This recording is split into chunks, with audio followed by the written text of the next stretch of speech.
Las familias fuertes no nacen, se hacen fuertes. Creemos en la familia y comprendemos que es un camino. A veces nos caemos y toca levantarse. Reír, jugar, convivir, gozar de la vida. Que lo positivo se imponga sobre lo negativo. En la Fundación Familias Fuertes queremos acompañarte a vivir mejor. Bienvenidos al programa Construyendo Familias Fuertes, un espacio para aprender, reflexionar y crecer. Comenzamos. La misión no es brillar, sino iluminar. No se trata de mandar, sino acompañar. Si yo ya soy una persona valiente, lograr que mis hijos también sean resilientes. Gusto en saludarte. Gracias por acompañarnos en este programa Construyendo Familias Fuertes. Soy Armando Duarte y el día de hoy vamos a dar respuesta a las preguntas que amablemente ustedes nos han hecho llegar sobre el programa Cómo desarrollar la resiliencia en nuestros hijos. Este programa se construye a partir de las preguntas que amablemente ustedes nos hacen llegar como mensaje de audio a través del WhatsApp. Vamos a la primera pregunta. Pregunta es, como mamá, ¿qué tengo que trabajar en mi persona para no ser tan sobreprotectora y que mis hijos puedan desarrollar la resiliencia? Gracias por tu pregunta. Como padres de familia influimos mucho en la seguridad emocional que tienen nuestros hijos y por lo tanto en la resiliencia que ellos pueden desplegar a través del tiempo. Por lo tanto, yo te invitaría a que evitemos juzgar a partir de nuestras propias experiencias. En ocasiones, los papás que tenemos la tendencia a ser sobreprotectores es porque hemos visto en carne propia, lo hemos vivido, los riesgos y los problemas que hay en el entorno y por lo tanto nosotros tenemos miedo de que algo malo les suceda. Procuremos brindarles oportunidades graduales de autonomía, en donde nuestros hijos poco a poco vayan desplegando su propio talento, su propia personalidad y que ellos aprendan a medir, a distanciarse del riesgo, que ellos aprendan a protegerse por ellos mismos, porque finalmente cada hijo tiene su propia misión en la vida. Es bueno que los amemos, es bueno que los protejamos, pero tampoco podemos nosotros controlar todas las variables que hay en el ambiente. Involucrar al papá en el proceso educativo de los hijos me parece que puede ser otra idea muy conveniente. Porque en ocasiones mamá o papá sobreprotectores es porque tienen la sensación de que la pareja no se involucra lo suficiente. Entonces hagamos equipo y sobre todo, para que nuestros hijos logren desarrollar su resiliencia, el que podamos desarrollar, estimular los talentos que ellos tienen. Recordemos, una persona resiliente lo es porque desde corta edad comenzó a desarrollar una habilidad para ser bueno para una o para varias cosas. Por lo tanto, no se trata solamente de decirme quiero dejar de ser sobreprotectora, sino de implementar varias acciones en el entorno de la vida familiar, conyugal y con los hijos para que entremos a esta nueva fase de desarrollo. Vamos a la segunda pregunta. Buenas noches. De Guadalajara, México. ¿Cómo ayudar a mis hijos después de una separación de sus padres? No divorcio, pero es una separación hace 6 años. Y los mayores dicen no, que no les afectó. A los chicos sí les afectó más. A la niña pequeña una enfermedad y una tristeza muy grande. Sigue papá viniendo de vez en cuando, pero se siente un gran vacío cuando ellos tienen preguntas, cuando quieren un consejo que mamá no puede responder, que hace falta esa figura paterna, hace falta ese pilar, esa dirección. ¿Cómo poder ayudarlos?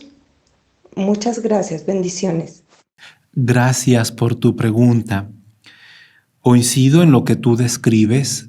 A mayor edad, menor es el impacto emocional. Pero tal vez a tus hijos pequeños, por la corta edad que ellos tenían al momento de la separación, esto para ellos ha sido un golpe emocional muy difícil, muy duro. ¿Cómo ayudar entonces a los hijos? La tarea que tú tienes al contar con la presencia constante de tus hijos es la de generarles una estabilidad emocional. A veces uno diría, bueno, pero es que, ¿cómo voy a generarles estabilidad emocional cuando yo mismo, como adulto, no recibo de mi pareja esa estabilidad? Convendría, por lo tanto, abrir el capítulo de manera directa como esposos, buscar dialogar de manera serena. Si no se puede, hay que buscar ayuda profesional. ¿Por qué razón? Podemos estar separados, podemos estar divorciados, pero la crianza de nuestros hijos nos demanda que los dos nos involucremos. De tal manera que en la vida nosotros vamos a encontrar muchas adversidades, pero pongámonos de acuerdo para que tú y yo, como papás, no seamos la principal adversidad de nuestros hijos. Dejemos también fuera esta perspectiva, esta creencia de daño, en donde podemos llegar a creer que los problemas históricos lastiman para siempre nuestra vida en el futuro. Más bien, vayamos cultivando la convicción de que las adversidades nos hacen fuertes, es la realidad que te toca vivir en este momento, y entonces, en vez de estar solamente pensando en cómo evito el daño, cambiémonos la pregunta en ¿y cómo puedo ayudar a mis hijos a que alcancen su máximo potencial? Esto lo vamos a lograr cuando nosotros podamos proveer un vínculo emocional profundo con nuestros hijos. Para ello, es conveniente que como mamá invites también a papá para que seamos padres dialogantes, que nosotros logremos conectar con la vida emocional de nuestros hijos, que los problemas conyugales los pongamos como un tema aparte. Eso es materia entre tú y yo. No contaminemos la relación con nuestros hijos, no hagamos de ellos un botín de estira y afloja, y en la medida de lo posible, usted también viva su proceso personal por esta situación de inestabilidad matrimonial que usted me describe, en donde al no tener claridad, al no saber hacia dónde vamos, esto también nos lastima. Desde luego que no significa que nos vaya a dejar un daño permanente para toda la vida, sino afrontemos. Ser resiliente significa que afronto, supero, salgo fortalecido y con mucho aprendizaje. Vamos a la siguiente pregunta. Buenas noches, saludos desde Morelia, Michoacán. Mi pregunta es la siguiente: ¿cómo fortalecer en los niños la resiliencia ante la muerte de un familiar, de un ser querido? ¿Cómo explicarles que es un proceso de la vida y que ellos no caigan en depresión? Gracias. Gracias. Veo conveniente darle oportunidad a sus hijos que ellos vivan la pérdida. Esto implica que cuando algo o alguien muy significativo para nosotros ya no está, vivimos la experiencia de duelo. Esto nos requiere a veces a los papás no exigirles perfección a nuestros hijos, de que sean fuertes, de que sean hombres, que sean mujeres enteras. En realidad se vale estar triste, se vale llorar. No siempre estamos así. En este momento hay una razón que lo explica. Por lo tanto, dar la oportunidad a vivir la pérdida y tener un duelo. Es importante escuchar a cada uno de sus hijos cómo se sienten. Dele usted espacio para que cada uno de ellos narre, se explayen. Una pena, cuando uno la comparte, comenzamos a procesarla. Lo que más importa entonces en este momento no es verlos con un rostro y con un dinamismo en el jugar y en el correr. lo que más importa es la vida interior, porque tal vez en su hijo, en su hija, exista cierta molestia, cierta queja de no haberle dedicado tiempo suficiente a ese familiar que falleció, tal vez el sentimiento de culpa de que me invitaba y yo no quise ir. Que respondamos a la pregunta: ¿y qué aprendes de lo vivido? Convendría también, para brindarles a sus hijos un apoyo y que puedan salir adelante en esta etapa, es que ellos puedan cultivar sus amistades, que tengan sus amigos, sus mejores amigas, amigos de verdad, que están contigo en las buenas y en las malas, que puedan volver a jugar, volver a reír, volver a divertirse, porque estos vínculos emocionales profundos con los amigos es lo que nos va a dar la fortaleza para salir adelante de la adversidad y de la pena. Desde luego que usted como mamá, pues probablemente también sienta alguna afectación, y a veces los adultos queremos dar una imagen de fortaleza, de que yo soy duro y a mí no me tumba nada.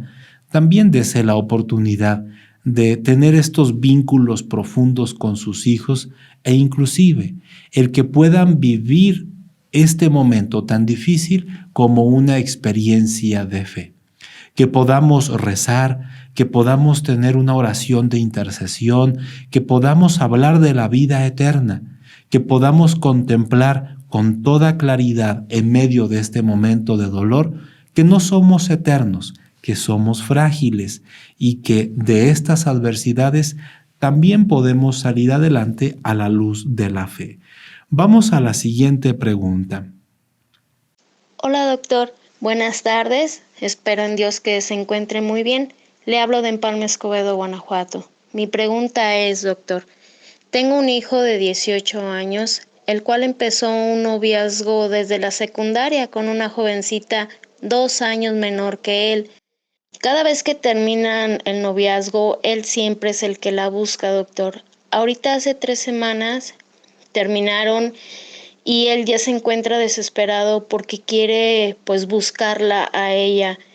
Pues yo como mamá quisiera que me dijera qué es lo que debo de hacer para que él sienta apoyo de mi parte. Gracias y que Dios lo bendiga. Gracias por tu pregunta. Me queda claro que el corazón de una madre, de un padre, se aflige cuando vemos a nuestros hijos sufrir. Pero tú y yo sabemos que el camino de la vida es así. Para eso es el noviazgo, es un periodo de discernimiento, es un momento para conocer a la otra persona y discernir si visualizamos que el camino es seguir trabajando, caminando juntos. Para ello me viene a la mente varias ideas. La primera, el promover que se tornen ustedes como mamá, como papá, padres dialogantes, que podamos fortalecer ese vínculo emocional profundo con su hijo, dejando atrás la idea de que como ya lo ves grande, tiene 18 años, lleguen a considerar que ya no tienen ustedes por qué vincularse con él y darle un abrazo y darle un beso y darle una caricia y conectarnos. En realidad, todos, tú y yo, aunque estemos grandes, tenemos estas necesidades afectivas.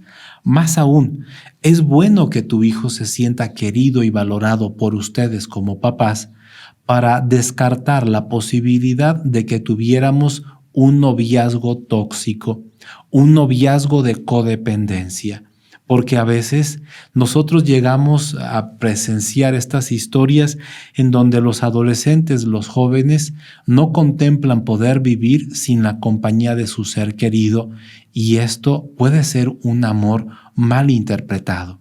Lo deseable es que nosotros podamos desde la autonomía, desde la seguridad, desde el amor propio, compartir con la vida de otra persona momentos agradables, proyectos juntos, pero que evitemos que el centro de mi vida seas tú, que lo que me da la alegría y la felicidad eres tú, porque entonces ese es un amor de necesidad. Debemos también como padres fomentar el pensamiento. Sé que hay muchas emociones de por medio, pero nuestra tarea es formular preguntas como ¿y qué aprendes de lo vivido? ¿Cuáles han sido las razones por las que han terminado? ¿Encuentras un patrón común en todo lo vivido? Es importante también que ustedes fomenten que su hijo conviva con otros amigos, con sus primos, de tal manera que él goce de poder interactuar, de poder compartir, de poder divertirse con otras personas de su misma edad. Finalmente, veo la conveniencia de que, dado que tu hijo ya es grande, tiene 18 años, lo puedan apoyar para impulsar o un apostolado, una causa social o un pequeño negocio que sea compatible con su rol como estudiante y que de esta manera él pueda tener otras fuentes de realización y de gozo, y que de esta manera el tener una relación de noviazgo se vaya tornando una expresión de madurez. Vamos a la siguiente pregunta, que es la número 5. Dice así. Buenas tardes, soy Verónica de Lima, Perú. Tengo 3 niños, 3 hijos adolescentes de 17, 14 y 12 años. Tengo una pregunta con respecto a mi niña de 14 años. Ella se autoexige demasiado en el área escolar. Ella me dice porque ella prefiere desaparecer a que le llamen la atención o recibir una crítica. Eso es lo peor que a ella le puede suceder, me comenta, ¿no? Esta es mi duda, doctor. Muchísimas gracias por su respuesta. Gracias a ti por la pregunta. Comprendo entonces que a ti te preocupa este nivel de exigencia, esta búsqueda de la perfección que pudiera tener tu hija en el ámbito académico. ¿Qué podemos hacer como papás? El que le brindemos otras áreas de realización. Esto implica que la escuela no sea todo lo que yo hago en la vida. Incorporar actividades, algunas de ellas lúdicas, otras vinculadas a las artes. Pensemos estimular que tal vez le guste el ballet o le guste la música, le guste la pintura, que pueda practicar algún deporte, hacer ejercicio de manera serena en casa, que podamos ampliar sus espacios de realización. Inclusive también se pudiera ir implementando algún pequeño negocio, un apostolado, una causa social. Lo importante aquí es que nosotros podamos reflexionar que junto con tu hija, junto con el papá, que es bueno que ella le dedique tiempo a la vida académica, pero lo más importante no son las calificaciones, sino el aprendizaje. Que lo más estable, lo que más influye en una persona en su éxito profesional el día de mañana, no son las calificaciones, sino la madurez. Este proceso de vida interior, de conocerse, controlarse, ser empático, estar automotivado, saber llevarse bien con los demás. Para esto, convendría también que como padres ustedes busquen el tener tiempos de convivencia, momentos para lograr una conexión emocional con tus hijos, con todos ellos, y que tu hija pueda fortalecer su autoestima. Que no todo se vincule a la calificación obtenida, sino que ella inclusive también pueda llegar a reírse de sus equivocaciones, de sus errores. Por lo tanto, visualizo que tendríamos un factor de riesgo si la única fuente de realización es el obtener buenas calificaciones, porque somos muy vulnerables cuando todo lo apostamos a un solo indicador. Lo mejor es ir empujando varias áreas de la vida de forma integral. Vamos a la siguiente pregunta. Buenas noches, doctor Armando. Mi pregunta esta noche es, hace muchos años cuando yo me casé y nació mi primer hijo, por lo menos los primeros 2 o 3 años, cada vez que él hacía algo incorrecto, yo aplicaba la ley del hielo, procuraba no hablarle, según yo tratando de castigarlo, para que aprendiera. Después me di cuenta que eso no era correcto, porque entonces él dejaba de hablarme más días, como castigándomela a mí. El problema es que ahora él ya creció, es todo un hombre, y él cuando se molesta conmigo por algo que yo hice que a él no le agrada, me deja de hablar, a veces hasta por una semana. Solamente me dice buenos días o buenas noches y punto. O sí o no, pero no dialoga conmigo. ¿Cómo podemos corregir esto? El tiempo en que estoy hablando fue aproximadamente hace 37, 38 años. Han pasado muchos años y esto sigue así. Me apena mucho verme equivocado tanto. Los otros hijos no son así porque ya no volví a aplicar esta, pues que será ley absurda que aprendí de niña.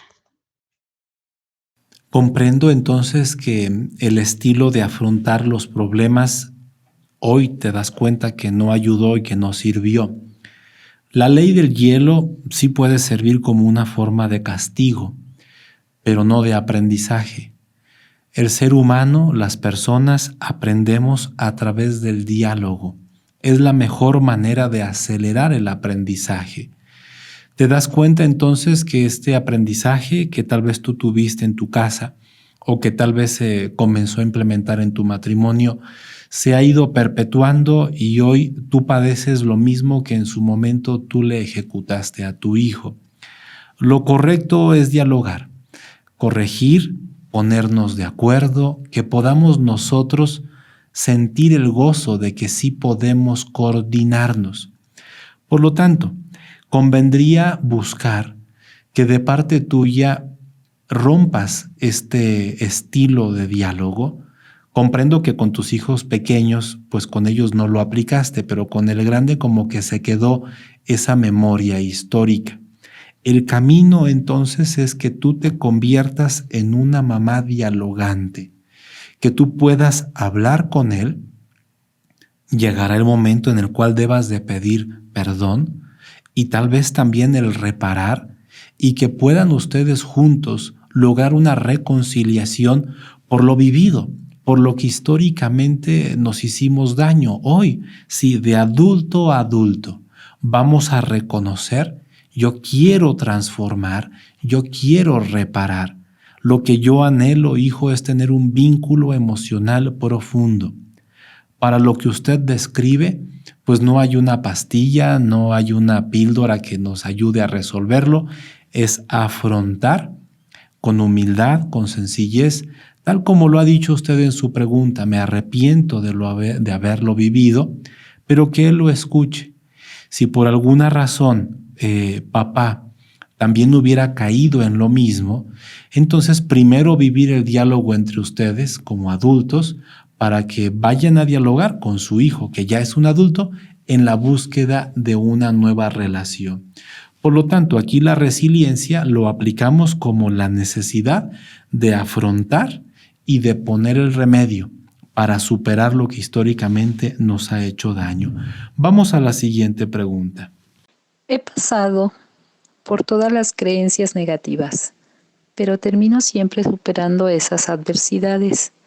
Aquí el detalle es que mis hijas adolescentes mayores de 18 años piensan que yo soy muy sufridita y que debería de separarme de su papá, al grado que ya no quieren platicar conmigo hasta que no haga algo bueno para mí, entre comillas.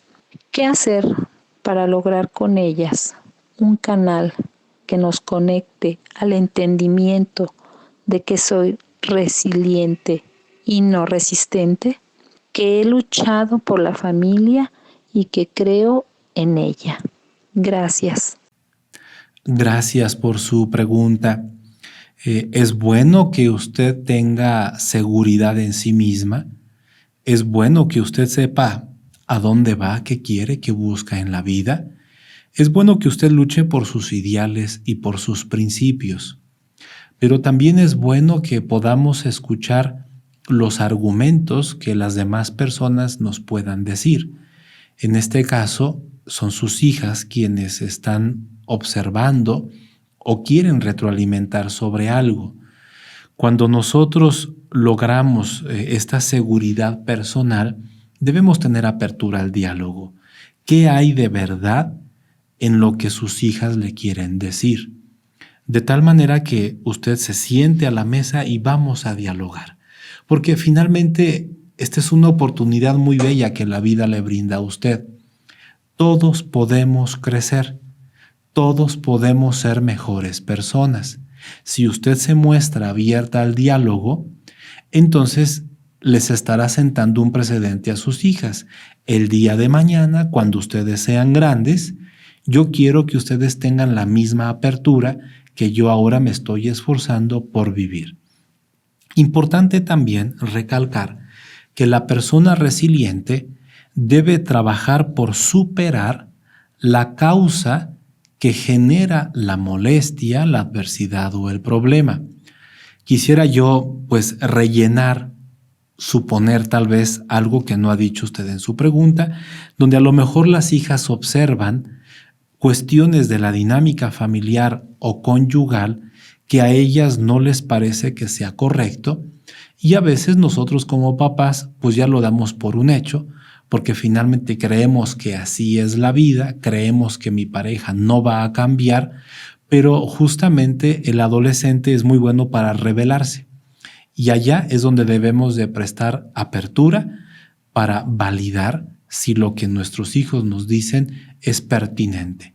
Desde luego no estoy diciendo yo hágale caso a todo lo que digan sus hijos, no, es escuchemos y valoremos. Es de sabios tener apertura para comprender lo que se dice. También comprender que equivocarse es una forma de aprender. Por lo tanto, el camino es hablar. Si hay cosas que debamos mejorar de la vida de pareja, implementemos los cambios, porque como ya lo hemos reflexionado, de las cosas que en apariencia parecieran ser malas, pueden salir cosas buenas. Y que de esta manera nosotros podamos irle narrando a sus hijas cómo es que han aprendido cosas de lo que han vivido como pareja, porque a veces los hijos ven a los papás pelear, los ven atacarse, pero no los ven reconciliarse. Y entonces los hijos tienen una perspectiva distorsionada de los hechos. Nada más vieron los ataques y los gritos, pero ellos no vivieron la reconciliación. Es importante que si usted ha tenido problemas y ya se superaron, entonces que marido y mujer hablen con las hijas, con los hijos y les expliquen cómo es que lograron llegar a la resolución del problema y por qué es que ustedes ahora están nuevamente contentos. Muchas gracias por su pregunta. Hola, saludos desde Comanja, Michoacán. Mi pregunta sería, ¿cómo ayudar a unos hijos que en ocasiones han sido maltratados verbalmente por alguno de los papás y ahorita que ya están grandes no son seguros de sí mismos? Gracias por la pregunta. Los papás, como humanos que somos, nos equivocamos, cometemos errores, a veces excesos, como lo que usted ha descrito, de que hubo maltratos, de que hubo violencia. Y estos maltratos generan rencor, generan distanciamiento, a veces genera hasta cierta enemistad entre padres e hijos. Lo justo es reconocer la verdad. Y al reconocer la verdad, pedir perdón. A veces para la persona resiliente, el costo de su resiliencia es afrontar la realidad y afrontar significa pedir perdón. Luego viene la reparación, en donde yo habré de cambiar esa conducta que lastima y que hace daño. Conviene entonces ubicar desde dónde viene ese aprendizaje histórico de ser violento, de golpear.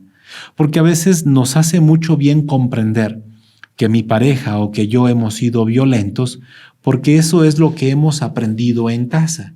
Por lo tanto, no es que todo yo sea violento. Yo aprendí a usar la violencia en los momentos de conflicto. Y así como aprendí, lo puedo y lo debo desaprender para aprender un nuevo estilo. Quizá esta situación que usted describe en su familia se vincula a un estilo autoritario, que se acostumbra a ejercer su voluntad por el medio que sea, inclusive la violencia. El camino, por lo tanto, es tornarnos padres asertivos. Ser asertivo es el indicador de mi resiliencia en esta situación que usted describe. Hay un problema, se afronta, se supera. ¿Cómo? Pidiendo disculpas, perdonando y logrando aprender la habilidad que me va a evitar, que me va a llevar a no volver a caer en lo mismo, que es la asertividad. Con otra tarea también importante a vivir en su casa, buscar fortalecer los vínculos emocionales y que sean profundos. Debemos superar la creencia de que habremos de arrastrar nuestras heridas de por vida. Si en el pasado se cometió este error, podemos pedir perdón, enmendar, corregir e iniciar una nueva fase en la relación familiar. Vamos a la siguiente pregunta. Hola, ¿cómo es que una persona con tantísimas adversidades de drogas, de alcohol, de prostitución en su familia, de situaciones así, de ese estilo, críticas, cómo es que esa persona logra superar? O sea, ¿qué es lo que la hace superar y llegar a convertirse en una excelente persona, incluso mejor que aquellas personas que tienen buenas familias, todo muy, muy estable? O sea, me gustaría saber en qué consiste eso de poder sacar esa fuerza o cómo se consigue. El cuerpo puede enfermar. En el cuerpo puede haber dependencias, puede haber adicciones. La mente también enferma. Nosotros podemos llegar a padecer algún tipo de psicopatología. A veces a nivel mental desarrollamos hábitos y estilos negativos de conducta. ¿De dónde sale entonces la resiliencia? Si mi cuerpo está enfermo y mi mente está enferma, pues resulta que hay personas que luego de haber estimulado mucho el cuerpo y la mente, se dan cuenta de que la verdadera felicidad no está ahí, que drogándome yo puedo tener un viaje placentero, que siendo promiscuo puedo experimentar placer, pero no está ahí la verdadera felicidad. La verdadera felicidad está en la dimensión espiritual. Cuando usted pregunta que de dónde sale la fuerza para superar las adversidades, sale del espíritu. Sale de que la persona se da cuenta que debería de haber algo superior. A veces algunos llegan a esta conclusión en medio de mucho dolor, sufrimiento, pena, angustia, a veces hasta muerte, que la persona dice es que debería de haber algo más. Entonces, la búsqueda del sentido de la vida, del propósito, de la razón por la cual yo estoy aquí, es lo que nos hace potentes para salir del lodo. Y cuando una persona alcanza este nivel de madurez, este nivel de responsabilidad frente a la vida, es que usted está ante una persona madura que se puede comportar por mucho superior a aquellos otros que no han padecido tanto. Es hermoso comprender entonces que el concepto de resiliencia implica que el pasado no determina mi futuro. ¿Puede alguien que fue alcohólico, drogadicto, promiscuo tener una vida ejemplar el día de mañana? La respuesta es que sí. ¿Va a ser fácil? No. ¿Le va a salir barato? No. ¿Qué va a requerir? Que la persona desarrolle su vida interior, que se acostumbre a pensar, a reflexionar, a definir el fin que busca en su vida, que la persona vaya desplegando fuerza de voluntad, aprender a reírse de sus pasiones, de sus debilidades y declarar: es que aquí yo mando, aquí yo hago el bien que sí quiero y me alejo del mal que no quiero. Por esto es que nosotros debemos apostarle y creer en la resiliencia y bajo ninguna circunstancia condenar a alguien por ser débil, condenar a alguien por haber cometido errores en el pasado. Todos podemos cambiar, todos podemos entrar a una nueva etapa de desarrollo y de madurez a nivel humano. Hola, buenas noches, de acá de León, Guanajuato. Mi pregunta es, ¿cómo puedo yo cambiar mi forma para con una persona que, aunque ya es un adulto, un joven que tiene 25 años, pero sus reacciones son como de un chico adolescente, o sea, como muy inmaduro, pero ¿cómo puedo crearle confianza si no es tan maduro y a pesar de que ya tiene esa edad? Gracias por tu pregunta. Se ha tornado muy frecuente en nuestra época que hay jóvenes que no maduran. Se les llama los eternos adolescentes, porque quieren disfrutar de la vida sin asumir responsabilidades. Quieren tener dinero para gastar sin trabajar por él. Quieren experimentar gozo y placer sin asumir las consecuencias.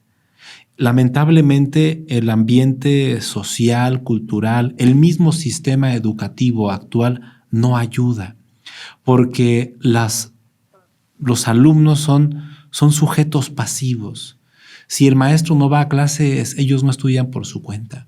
Si el maestro no exige estudiar, no pide trabajos, ellos no leen por su cuenta, son sujetos pasivos.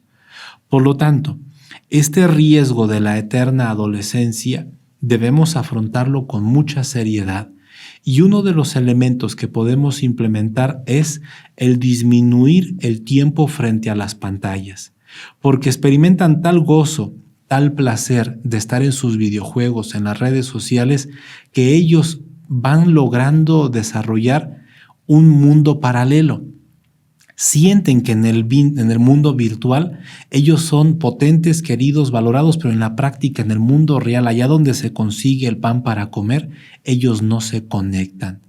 Lo que más importa entonces para desarrollar la resiliencia es la vida interior. Esto implica el que podamos fomentar la lectura, la introspección, la reflexión profunda, el que vayamos desplegando disciplina, constancia, fuerza de voluntad, el sentido de misión en la vida, la vocación para la cual yo estoy aquí, que podamos darle a nuestros hijos cada día un poquito más de responsabilidades para que los vayamos incorporando al mundo real. Tal vez a tu hijo, que ya es grande, tiene 25 años, se pudiera contemplar pues el impulsar un pequeño negocio, el que forme parte de un grupo juvenil, el que ya se establezca y tenga un empleo estable, el que pueda ayudar a algún familiar, a tu propio esposo, en su negocio, en su comercio, que él se vaya involucrando, que inclusive podamos narrarle historias de resiliencia. Lamentablemente hoy el mundo de los youtubers, de las series, nos generan a veces un mundo de fantasía, en donde las personas han creído que se van a tornar ricos y famosos sin esforzarse, sin dedicarse, como si todo fuera un golpe de suerte. Por lo tanto, que lográramos también que tu hijo pudiera interactuar con personas ejemplares, con personas resilientes, y que a través de la convivencia, que puede ser los compadres, los amigos, algún tío, el abuelito, tu propio esposo, para que ellos comiencen a conectarse con el logro del espíritu, que logren conectarse con personas resilientes como el medio más eficaz para que ellos comiencen a anhelar, que ellos se visualicen, que ellos anhelen lograr ese nivel de desempeño. Vamos a la siguiente pregunta, que dice así. Buenos días, doctor. Soy de Puebla, México. Y mi pregunta es, ¿qué tips, aparte de hablar de la cuestión económica, nos puede dar para afrontar la resiliencia de un cambio de colegio por la cuestión económica? Gracias. Sería muy importante dialogar con tus hijos para que puedan ustedes como papás tomar conciencia de lo que ellos han perdido. A veces los papás en medio del estrés tomamos decisiones prácticas y rápidas porque es lo que nos debe caracterizar en medio de una adversidad, responder rápidamente. Pero hay que darle espacio a los significados. Hay que tornarnos padres dialogantes para escuchar a nuestros hijos y que podamos hablar de los problemas, que podamos describir la realidad económica que está siendo sumamente adversa para casi todo mundo. Pero a la vez, ayudar a nuestros hijos, a nuestra propia pareja, a nosotros mismos, a tomar conciencia de valor. Que podamos nosotros valorar lo que sí tenemos, lo que sí hacemos, aquello que sí estamos viviendo. Porque a veces nosotros podemos tener una percepción un tanto distorsionada en donde solamente le damos énfasis a lo que no tenemos, a lo que perdimos, a lo que no somos. Claro que también convendrá que como padres de familia ustedes hagan un esfuerzo, se pongan de acuerdo para ser padres más interactivos, que sean padres que puedan reír, pasear, jugar, dialogar con sus hijos, que tú le puedas decir, bueno, tal vez hemos perdido ese colegio, pero cuentas conmigo. Pero hay algunos hijos que dicen, pero es que no cuento contigo, porque no juegas, no dialogas, no ríes, no compartimos momentos juntos. Desde luego debemos alejarnos y evitar el ponernos a pelear porque nuestros hijos se sientan mal. El hecho de que ellos se quejen y te digan que la están pasando mal es un indicador de que ellos han tenido una pérdida y esa pérdida para ellos es significativa. Valoremos su experiencia y busquemos que como papás logremos construir, retomar o fortalecer el vínculo emocional con cada uno de ellos. Soy de Guadalajara. Uno es de que mi hija se lleva muy bien con un vecinito de 2 años. Ella cumplió 3 años el mes pasado. Y pues la mamá también y yo nos hicimos muy amigas. Y mi esposo eso no lo ve bien, que quiere que se junte con puras niñas y de su edad. Yo veo que es un niñito bien educado y pues no sé si está celoso o qué. El caso es de que no lo ve bien. Entonces, pues sobre todo que pues tuvimos que sacar a nuestra chiquita del primer kinder por la pandemia, debido a que las clases en línea no nos trajeron cosas buenas, nos estresamos tanto ella como yo le estresaba a ella, que era con la que estaba más al pendiente de la escuela.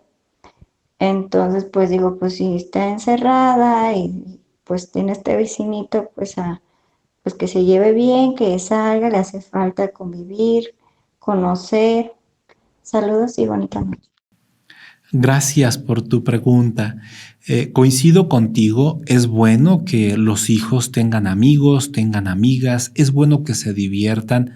Tu niña, está pequeña, tiene 3 años y es conveniente que ellos puedan ir cultivando esa amistad y que pasen momentos de ocio, porque finalmente en la primera infancia el juego es el principal elemento que ayuda a todo nuestro desarrollo.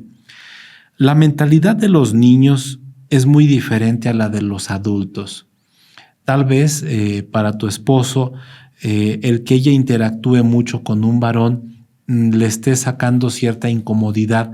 Valdría la pena que la prioridad la pongas en el vínculo con tu marido. Valdría mucho que le dediques tiempo a retomar una comunicación fluida y profunda, porque la resiliencia requiere tener amigos de verdad y eso es bueno. Entonces, yo creo que no hay un factor de riesgo por lo que describes respecto a tu hija, pero sí es importante que el canal de la comunicación con tu pareja se fortalezca, que ustedes se conviertan en esposos dialogantes. Ese es el reto tal vez, y que luego de poder retomar el diálogo se torne profundo y que podamos llegar a tener diálogos profundos desde el sentimiento, desde la experiencia y que logremos acuerdos incluyentes. El desafío pudiera ser que no esté en la relación con el amiguito, sino en este distanciamiento, en un posible enfriamiento de la relación de pareja y que aproveches. Recuerda, la persona resiliente saca cosas buenas de experiencias que en apariencia son malas. Entonces, aprovechar esta oportunidad para lograr conectar con tu pareja. Aprovecho este momento para también extender una invitación. Nosotros estamos impulsando un taller de habilidades para la comunicación familiar. Este taller está enfocado a que desarrollemos habilidades para saber escuchar, para saber preguntar, para lograr acuerdos exitosos, que le cambiemos la historia a nuestra vida de comunicación familiar, porque a veces esa historia está llena de ataques, de confrontación, de peleas o a veces de distanciamiento y de frialdad. Que podamos a través de la formación mejorar nuestra relación. Escríbenos a los teléfonos que aparecen aquí en pantalla, quedan pocos lugares, vamos a iniciar este próximo martes 24 de noviembre. Si usted ve este programa en una fecha posterior, de cualquier forma escríbanos porque este taller se va a seguir ofertando a través del tiempo porque es una necesidad básica para la familia. Vamos a la siguiente pregunta. Buenas noches, doctor Armando. ¿Cómo podría ayudar a mi hijo a tener una mayor seguridad al momento de comunicarse con los otros cuando él ha tenido muchas relaciones de desencuentros? A que tenga mayor seguridad, a que pueda expresarse sin sentir vergüenza o miedo al rechazo por las experiencias vividas. Gracias. La seguridad para hablar, algunas personas lo tienen porque esta es su principal inteligencia, la lingüístico-verbal. Hay otras personas que se torna una conquista y esta seguridad para hablar se vincula mucho en el trato que los papás le damos a los hijos. En particular, el estilo autoritario lastima, debilita la seguridad de los hijos. Cuando somos autoritarios, utilizamos varias espadas de la comunicación para atacar a los demás. Y entonces la seguridad, pues, se aleja y se va. Si la seguridad es una conquista, entonces como padres debemos emprender el camino correcto de ser padres dialogantes desde la asertividad. Estos elementos que he mencionado, estilo autoritario, espadas, ser asertivos, tengo varios programas dedicados a esto en mi página de YouTube. Te invito a que los visites porque vas a encontrar herramientas concretas que te habrán de ayudar. Igualmente te invito a tomar el taller si estuviera dentro de tus posibilidades. Debemos, por lo tanto, como antídoto para la inseguridad, generar seguridad. Papás que atacan, que gritan, que humillan, que ofenden, que amenazan, no generan seguridad. Lo que debemos nosotros es tornarnos personas cálidas. Convendrá también, dado que tu hijo, por lo que describes, ya está grandecito de edad, se pueden buscar actividades de un trabajo, un negocio, un apostolado, en donde él pueda interactuar con otras personas y se convierta como en su campo escuela, en su gimnasio, para que él vaya practicando esta seguridad al hablar. También otro medio que puede ser muy útil es la búsqueda de un profesor de oratoria que tenga la habilidad para lograr que tu hijo vaya desplegando, fruto del aprendizaje, vaya desplegando la habilidad de hablar en público. Esta habilidad será fundamental para que tu hijo goce de autoestima al paso del tiempo. Vamos a la última pregunta del día de hoy. ¿Cómo orientar a los hijos en la infidelidad de sus cónyuges? Medellín, Colombia. Gracias. La infidelidad suele ser un tema que se aborda cuando se presenta. Son muy pocos los padres que hablan de la fidelidad. Por lo tanto, el mejor medio para lograr prevenir la infidelidad en los hijos es una comunicación profunda entre padres e hijos. El que nosotros podamos mostrar y presentar la belleza del amor fiel, que nosotros podamos narrarles historias de los problemas, de las dificultades que hemos pasado en carne propia, o que hablemos de lo que otros matrimonios han vivido. Si sus hijos ya están casados, el que ellos puedan interactuar con matrimonios ejemplares y que puedan profundizar sobre los riesgos que tenemos los casados. La vacuna para la infidelidad va por el camino de buscar ser una familia fuerte. Una familia fuerte le da prioridad a la familia, brinda ternura, cariño, afecto, tiene una comunicación positiva, dedica tiempo para convivir, tienen principios y valores en común y una actitud positiva para superar la crisis y el estrés. Estos puntos de construir una familia fuerte, usted va a encontrar 6 programas completamente dedicados para estos, como una lista de distribución dentro de mi canal de YouTube. Desde luego, la tarea que tenemos como padres es brindarles formación, confiar en ellos, pero no los abandones. Este tema hoy en día es un factor de riesgo muy grande. Inclusive, el programa que vamos a ver la próxima semana es afrontar la infidelidad desde la resiliencia. Es un tema delicado, pero necesario que lo podamos abordar. Te invitaré en este momento y en el que viene a que nos mandes tus preguntas a través de los teléfonos de WhatsApp como una manera para construir estos programas. Recordemos, una familia fuerte no nace, se hace fuerte. ¿Cómo? Fomentando que desde pequeños nuestros hijos sean resilientes. Te agradezco mucho por estar con nosotros. Soy Armando Duarte. Que Dios te bendiga.